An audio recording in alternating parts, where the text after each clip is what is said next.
સોનગઢના J K paper મિલના કામદારો દ્વારા વિવિધ પ્લેકાર્ડે પગાર વધારાના મુદ્દાને લઈ અચોક્કસ મુદતની હડતાલમાં જોડાયા.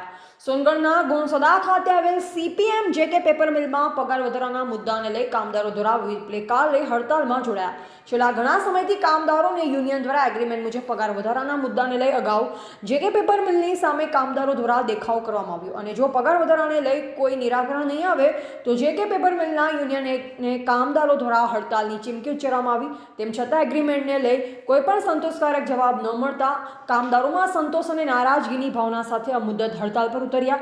કામદારોનું કહેવું છે કે કંપની હેડ મુકુલ વર્માના સરમુખત્યાર સાહેબભર્યું વર્તન અને વ્યવહારના કારણે પ્રકારની પરિસ્થિતિ સર્જાયેલ છે. આપનો પરિચય? મારું નામ નગીન ગામિત છે. હું યુનિયન પ્રેસિડેન્ટ છું.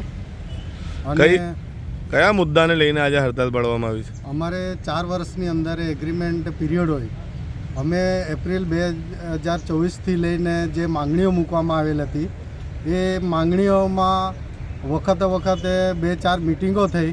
એ મિટિંગોમાં જે કંપની હેડ છે એમણે અમારી જોડે મિટિંગો કરી નાસિકમાં થઈ, પણ 2-3 મિટિંગમાં આવીને એગ્રીમેન્ટના બાબતમાં ચર્ચા થઈ. ત્યાર પછી કોઈ મિટિંગ પણ લેવામાં આવી નથી. અમે એમ વિચારીએ કે કંપની બંધ ના થવી જોઈએ. અમારા દરેક કામદારોની મનસા પણ એ જ છે કે કંપની બંધ ના થવી જોઈએ. અમારી એના પર રોજી ચાલતી હોય, પણ કંપની મેનેજમેન્ટ પોતાના અહંકારના ભાવનાઓથી કદાચ હું એમ માની શકું આ જેટલા એક મિટિંગો થઈ એમાં એમને સેટલમેન્ટ જે એગ્રીમેન્ટનું સેટલમેન્ટ આવે 4 વર્ષનું એમાં એ લોકોનો કદાચ અનુભવ ના હોઈ શકે.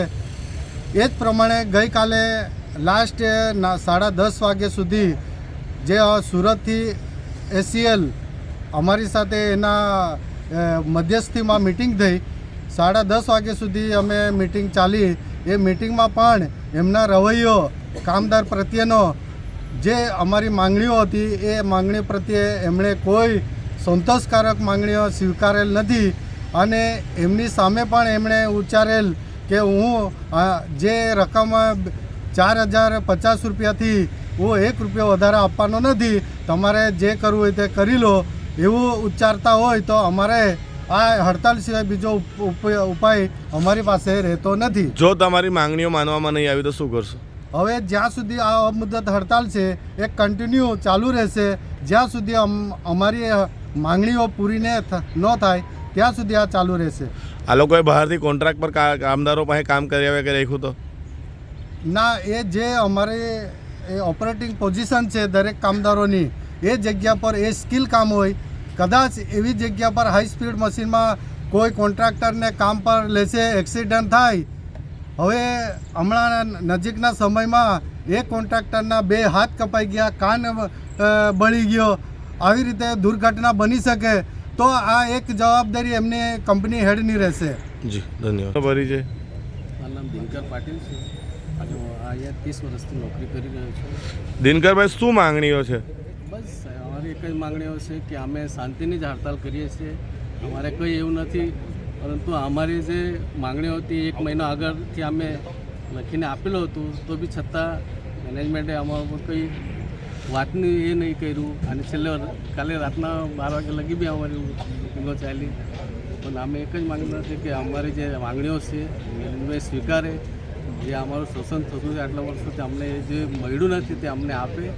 અને બીજું કે જે મેડિકલ ફેસિલિટીઓ છે એ આપવાના બદલે મેનેજમેન્ટ લેતી છે પાછી. જે પહેલાં હતું તે મેનેજમેન્ટ અમને આજે જે પગાર વધારો અમને કીધેલો છે તે આપવાના એના અગેન્સ્ટમાં સામેથી અમારા જોડે તે 2200-2500 રૂપિયા કાપતા છે. તો સાહેબ અમને મળવું પાત્ર જે મળવું જોઈએ એના માટે અમે આ શાંતિની હડતાલ રાખતા છે. અમારું કોઈ એ નથી, મેનેજમેન્ટ કોઈ દુશ્મની નથી. આ હડતાલનું કારણ બી મેનેજમેન્ટે જ અમને બતાવેલું છે. એ સાહેબે અમને અહીંયા આ જગ્યા ઉપર બેહાડેલા છે. અમે નથી આવ્યા. અમને રાત્રે બી જો ફેસલો કર્યો તો થતે નહીં, પણ આ જે બધું રસ્તો બતાવવાની મેનેજમેન્ટ જ છે. આજે આટલા વર્ષોથી પગાર વધીને આપતા હતા, આજે અમને ઘટાડીને રિવર્સમાં નાખ્યા છે. એનો જવાબ અમે આ ગ્રાઉન્ડમાં આપવા માંગતા છે અને એનો જવાબ મેનેજમેન્ટે આપવો પડશે. એ અમારી માંગણી છે, બસ બીજું કંઈ નથી. નો પરિચય?